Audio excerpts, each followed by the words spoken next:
Imagine sending an email took 3 days to arrive. That sounds ridiculous, right? But that is exactly how our global banking system works today. Trillions of dollars are stuck in slow motion. But there's a crypto asset claiming to fix it.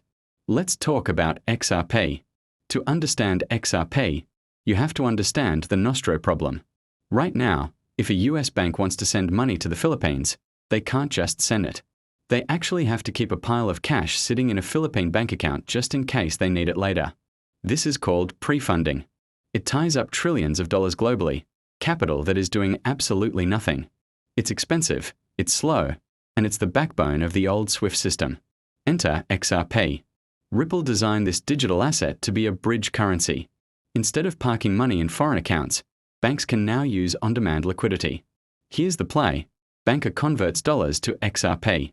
The XRP shoots across the ledger in 3 seconds. It's instantly sold for pesos at the destination. Boom. Settlement is final. No pre-funding. No waiting days. The money moves as fast as the information. So why not use Bitcoin? Simple. Speed and cost. Bitcoin can take an hour to settle. XRP settles in 3 to 5 seconds. Plus, XRP transaction fees are a tiny fraction of a penny, making it perfect for moving money cheaply.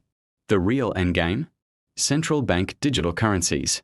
As countries build their own digital dollars and euros, they will need a neutral way to talk to each other. XRP is positioned to be that universal translator, the neutral liquidity layer for the world's money. Now, let's dive deeper. This isn't just theory. We've seen real-world applications and partnerships forming around this technology. For instance, major financial institutions in regions like Southeast Asia and Latin America have trialed or are actively using Ripple's payment network, leveraging XRP for cross-border remittances. This is a significant step because it shows that the technology is moving beyond the white paper and into practical, commercial use. Think about the implications for emerging markets. For a small business in a developing country trying to receive payments from overseas, waiting days for a transfer can be crippling. It disrupts cash flow and creates uncertainty. With a system built on instant settlement, that business can receive funds almost immediately, allowing them to pay suppliers, invest in growth, and participate more effectively in the global economy. This isn't just about making banks more efficient, it's about leveling the playing field for everyone. The technology behind XRP, the XRP ledger, is also worth noting. Unlike Bitcoin or Ethereum, which use proof of work, the XRP ledger uses a unique consensus protocol. This is what makes it so fast and energy efficient. It doesn't require massive amounts of electricity for mining, which addresses a major criticism leveled at many other cryptocurrencies. The ledger is decentralized, maintained by a community of independent validators, ensuring that no single entity has control. This combination of speed, low cost, and sustainability is what makes it a compelling candidate for the financial plumbing of the future. But let's address the elephant in the room, the regulatory landscape. The journey for XRP has been complex, particularly with its long-standing legal case in the United States. However, recent rulings have provided some clarity, and outside the US, countries like Japan, the UK, and Singapore have established clearer frameworks for digital assets, where XRP is often treated as a virtual currency or a commodity.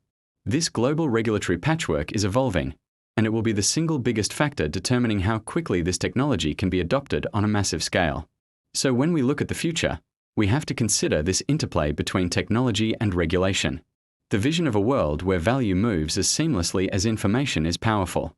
But getting there requires not just brilliant engineering, but also a collaborative effort between innovators, financial institutions, and governments.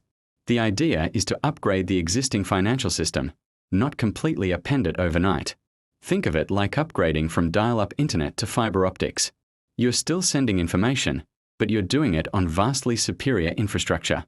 That's the promise of assets like XRP for the world of finance. A faster, cheaper, and more inclusive system for moving money across borders.